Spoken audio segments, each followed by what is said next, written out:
नमस्कार दोस्तों, आपका बहुत बहुत स्वागत है एक कदम अध्यात्म की ओर में। दोस्तों, देवी दुर्गा की पूजा हम सभी करते हैं। नवरात्रि में देवी दुर्गा की विशेष पूजा की जाती है। हिंदू सनातन धर्म में देवी दुर्गा की पूजा का बहुत महत्व है। देवी दुर्गा को हम माता के रूप में पूजते हैं और माता भी जब जब उनके भक्तों पर संकट आता है, उनकी रक्षा के लिए वे स्वयं आ जाती हैं। ऐसे ही माँ दुर्गा ने देवताओं पर आए संकट को दूर किया था। उन्होंने कई राक्षसों का वध किया था। आइए जानते हैं माता दुर्गा ने कैसे चंडमुंड का वध करने के लिए माँ काली का विकराल रूप धारण किया था। पूर्व काल में शुंभ निशुंभ नाम के दो बहुत ही बलवान दैत्य थे। उन्होंने इंद्र पर आक्रमण करके सारा स्वर्ग का राज्य छीन लिया और स्वर्ग पर शासन करने लगे। उन्होंने देवताओं को स्वर्ग से निकाल दिया। उन दोनों असुरों से पराजित देवता यहाँ वहाँ भटकने लगे। तब वे जगत जननी माता की स्तुति करने लगे। उन्होंने बारंबार स्तुति करके भगवती विष्णु माया को प्रणाम किया। तब अंबिका देवी प्रकट हुई। उन्होंने देवताओं से वहां आने का कारण पूछा। उसी समय शुंभ निशुंभ के दो दैत्य चंड और मुंड वहां छुपकर आए। उन्होंने परम मनोहारी रूप धारण करने वाली अंबिका माता को देखा। फिर वह शुंभ के पास जाकर बोले, महाराज, एक अत्यंत मनोहर स्त्री है जो अपनी दिव्य कांति से हिमालय को प्रकाशित कर रही है। वैसा उत्तम रूप कहीं किसी ने भी नहीं देखा। असुरेश्वर, पता लगाइए वह देवी कौन है और उसे ले लीजिए। वह स्त्रियों में रत्न के समान है। वह बहुत ही सुंदर है। वह अपने श्रीअंगों के प्रभाव से संपूर्ण दिशा में प्रकाश फैला रही है। दैत्यराज, अभी वह हिमालय पर ही मौजूद है। आप उसे देख सकते हैं। आपके पास देवताओं की समस्त शक्तियाँ, इंद्र का ऐरावत हाथी, समुद्र से निकले 14 रत्न, सभी कुछ है। आप इस स्त्री को अपने अधिकार में ले लीजिए। चंडमुंड का यह वचन सुनकर उसने अपना दूत देवी के पास भेजा और कहा, तुम मेरी आज्ञा से उस देवी के सामने ऐसा उपाय करना जिससे वह प्रसन्न होकर शीघ्र ही यहाँ आ जाए।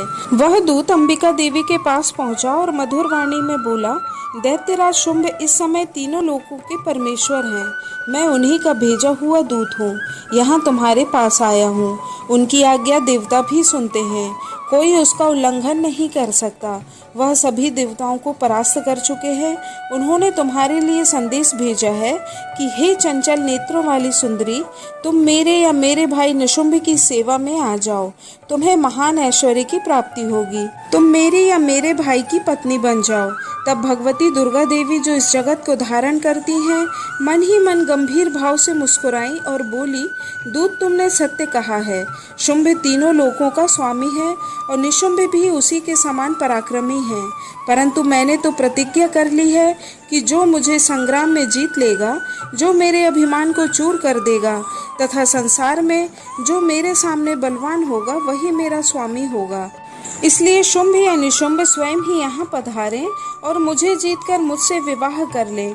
दूत ने कहा, देवी, तुम घमंड में भरी हो। मेरे सामने ऐसी बातें ना करो। तीनों लोकों में ऐसा कौन सा पुरुष है जो शुंभ या निशुंभ के सामने खड़ा हो सकता है?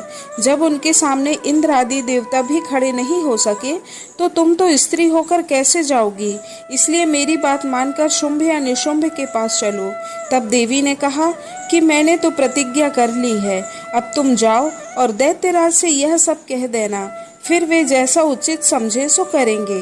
दूत वापस शुंभ और निशुंभ के पास पहुंच गया और सारी बातें उसने कह सुनाई। दूत की बातें सुनकर शुंभ और निशुंभ दोनों बहुत ही क्रोधित हो गए। उन्होंने अपने दैत्य सेनापति धूम्रलोचन को भेजा और कहा कि तुम शीघ्र ही अपनी सारी सेना लेकर उसे बलपूर्वक मेरे पास ले आओ।